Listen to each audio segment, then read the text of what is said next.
आओ आओ, अंदर आ जाओ। एक बूढ़े आदमी की कांपती हुई आवाज मेरे कानों में पड़ी। मैंने झुककर सामने देखा, लेकिन घने अंधेरों की वजह से कुछ भी साफ दिखाई नहीं दे रहा था। कुछ ही समय पहले मैं अपना बैग संभालते हुए पहाड़ी इलाके की सरकारी बस से उतरा था। रिमझिम बारिश हो रही थी। पिछले 2 दिनों से लगातार बारिश चल रही थी और हवा में अजीब सी सीलन भरी ठंडक थी। बस से उतरते ही मैंने पहले बस का दरवाज़ा बंद किया। कंडक्टर ने 2 बार रस्सी खींचकर घंटी बजाई, ड्राइवर को इशारा किया और बस वहां से आगे बढ़ गई। उसकी पीली लाइट बारिश और धुंध में धीरे धीरे गुम होती चली गई और मैं उस सुनसान बस स्टॉप पर अकेला खड़ा रह गया।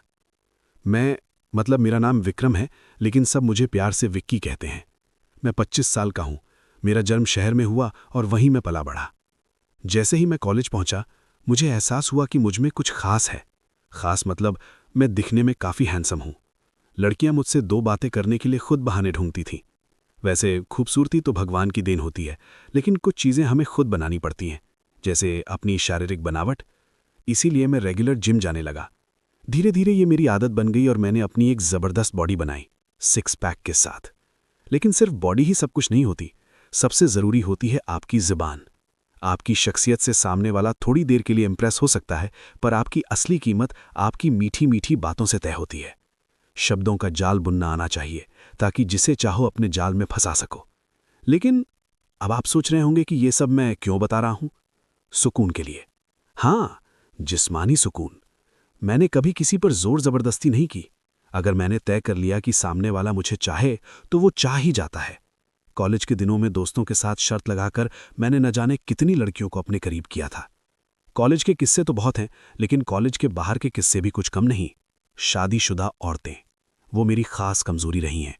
जवान लड़कियां कच्चे आम की तरह होती हैं और 30-35 साल की औरतें पक्के आम की तरह, रसदार और मीठी। अब तो मुझे किसी की एक नज़र से ही समझ आ जाता है कि बात कहाँ तक जाएगी। मैं कई जवान लड़कियों और औरतों की प्यास मैं बुझा चुका हूँ। इसलिए शायद कॉलेज में दोस्त मुझे मजाक मजाक में विक्की डोनर कहकर बुलाते थे। कॉलेज के बाद मैंने नौकरी ज्वाइन की, वो भी एक सरकारी दफ्तर में। लेकिन पहली पोस्टिंग मिली ऐसी जगह जहां इंसान कम और जंगल ज्यादा था। जगह पूरी तरह वीरान तो नहीं थी, लेकिन चारों तरफ ऊंचे ऊंचे पेड़, झाड़ियां और गिनती के कुछ कच्चे घर। ऐसी जगह पर मेरी प्यास कैसे बुझेगी, ये सोचकर ही मन बेचैन होने लगा। पर मैंने अपने आप से कहा, जुगाड़ तो कहीं भी निकल ही आता है। बारिश अब भी गिर रही थी। मैं सड़क के किनारे किनारे धीरे धीरे चलता जा रहा था। आज रात रुकने के लिए कोई ठिकाना ढूंढना जरूरी था। छतरी सिर पर थी, इसलिए ऊपर से गिरती बूंदें ज्यादा परेशान नहीं कर रही थी। लेकिन चारों तरफ सन्नाटा ऐसा था कि अपने ही कदमों की आवाज डरावनी लग रही थी। बस स्टॉप से सुदीपपुर गांव थोड़ा अंदर था। मैं चलते चलते पीछे मुड़कर देख लेता था, शायद कोई बाइक या जीप आ जाए और लिफ्ट मिल जाए। लेकिन सड़क पर सिर्फ बैलगाड़ी के पहियों के गहरे निशान थे। इससे साफ था कि यहाँ मोटर गाड़ियां कम और जानवरों की सवारी ज्यादा चलती है। मन में एक सवाल बार बार उठ रहा था, इतनी सुनसान जगह पर सरकार ने दफ्तर क्यों बना रखा है? यहाँ लोगों के पास अगर पेट भरने के लिए मुश्किल है, तो बैंक में रखने के लिए क्या होगा? शाम के 6 बज चुके थे। आसमान में काले बादल और घने हो गए थे और अंधेरा तेजी से फैल रहा था। तभी दूर से घंटियों की आवाज आई। बैलगाड़ी आ रही थी। मन को थोड़ी राहत मिली। चलो, कोई तो मिला। कुछ ही देर में एक बैलगाड़ी पास आकर रुकी।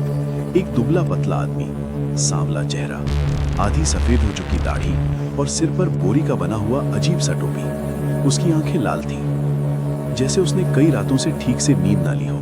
नमस्ते, मुझे गांव तक छोड़ दोगे? मैंने उससे कहा। वो मुझे बिना पलक झपकाए घूरता रहा, जैसे शब्द नहीं मेरे अंदर झांक रहा हो।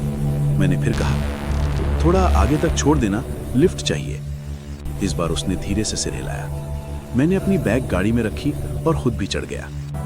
उसने बैलों को रस्सी से हल्का सा झटका दिया और गाड़ी आगे बढ़ने लगी। बातचीत शुरू करने के लिए मैंने कहा, मैं यहाँ नौकरी पर आया हूँ, सरकारी दफ्तर में। उसने कोई जवाब नहीं दिया, बस सड़क की तरफ देखते हुए चुपचाप गाड़ी चलाता रहा। कुछ देर बाद मैंने पूछा, यहाँ रहने के लिए कोई कमरा या सराय मिलेगी क्या? इस बार उसने मेरी तरफ देखा, पर फिर बिना कुछ बोले नजर आगे कर ली। तभी हल्की रोशनी में सड़क के किनारे एक बड़ी सी हवेली दिखाई दी। ऊंची दीवारें, लोहे का गेट और अंदर घना अंधेरा। गेट के भीतर एक औरत भीगती हुई चल रही थी। उसकी साड़ी बारिश से शरीर से चिपकी हुई थी और हर कदम पर उसकी कमर का हल्का सा लहराना मेरी नजर को बांध रहा था। मैं उसे देखता ही रह गया। अचानक गाड़ी वाले ने चाबुक मारा और बैल तेज चलने लगे। ओ भाई, गाड़ी रोको, मैंने कहा। वो सुनकर भी अनसुना कर रहा था। मैंने फिर जोर से कहा, अरे गाड़ी रोको। इस बार मैंने उसकी पीठ पर हाथ मारते हुए कहा। वो चौंका और आखिरकार बैलगाड़ी रुक गई। मैंने जल्दी से अपनी बैग उठाई और नीचे उतर गया। मैं उस पुराने बंगले के गेट के पास पहुंचा। गेट आधा खुला हुआ था। अंदर झांक कर देखा तो गेट से लेकर बंगले तक दोनों तरफ ऊंचे ऊंचे पेड़ खड़े थे। हवा में पत्तों की सरसराहट थी, लेकिन वो औरत अब कहीं दिखाई नहीं दे रही थी। अब मेरे मन में एक ही जिद थी, कम से कम उसका चेहरा तो देख कर ही जाऊं। मैं धीरे धीरे कदम बढ़ाता हुआ बंगले के बरामदे तक पहुंचा और अंदर झांकने की कोशिश की। आओ आओ, अंदर आओ। एक बूढ़े आदमी की कांपती हुई आवाज फिर मेरे कानों में पड़ी। मैं अंदर जाकर एक बार फिर बाहर की ओर देखता हूं। तूफानी बारिश हो रही है। बिजली कभी कभी चमक जाती है। मेरी नजर आवाज की दिशा में जाती है। एक आराम कुर्सी पर एक बूढ़ा आदमी बैठा है। घर में लाइट नहीं है। कुछ जगहों पर मोमबत्तियां जल रही हैं। उनकी कांपती रोशनी में उसका चेहरा और भी डरावना लग रहा है। उसने नीचे सिर्फ एक धोती पहन रखी है। पूरे शरीर की त्वचा झुर्रीदार है। सिर के बाल झड़ चुके हैं। भौएं सफेद हैं। गाल अंदर धसे हुए। लटकती हुई चमड़ी। पास की मेज पर एक शराब की बोतल रखी है, तकीला वोडका। वो एक नक्काशीदार ग्लास पकड़े बैठा है। मैं उसके पास जाता हूं। वो पास वाली कुर्सी की ओर इशारा करता है। नमस्ते, मैं गांव में नया हूं। बाहर बहुत बारिश है। क्या आज रात रुकने की जगह मिल सकती है? बूढ़ा मुझे देखता है और अजीब तरह से हंसने लगता है और बोलता है, हाँ हाँ, रह लो, बस आज की रात। वो फिर हंसता है, कांपते हाथों से ग्लास उठाता है, मुंह से लगाकर पीता है। आधी शराब उसके होठों से बहकर गालों और ठोड़ी पर गिर जाती है।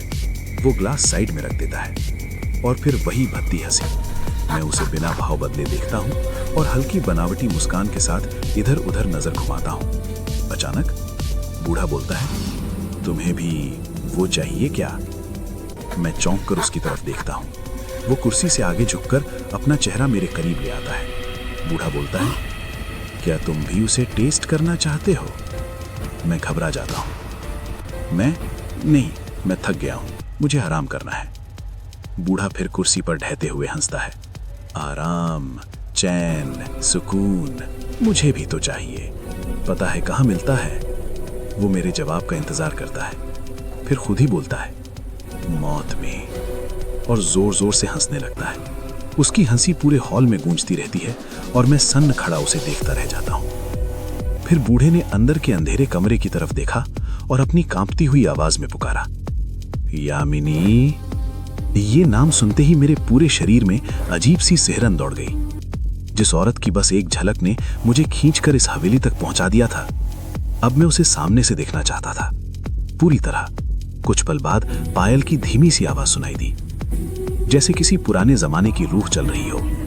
हर कदम के साथ वो आवाज पास आती जा रही थी और मेरे दिल की धड़कन उसी ताल में तेज होती जा रही थी। मोमबत्ती की कांपती रोशनी में वो सामने आकर खड़ी हुई, काली बारिश में भीगी साड़ी, जिससे उसका पूरा अस्तित्व जैसे अंधेरे में भी चमक रहा था। उसकी आंखें नीली और गहरी, जिनमें कुछ ऐसा था जो बुलाता भी था और डराता भी। बूढ़े ने गंदी सी हंसी हंसते हुए कहा, इन्हें उनका कमरा दिखा दो। यामिनी बिना कुछ बोले मुड़ी और अंदर की ओर चल पड़ी। मैं भी अनजाने आकर्षण में उसके पीछे पीछे हो लिया। सीढ़ियां चढ़ते वक्त उसकी पायल की आवाज पूरी हवेली में गूंज रही थी।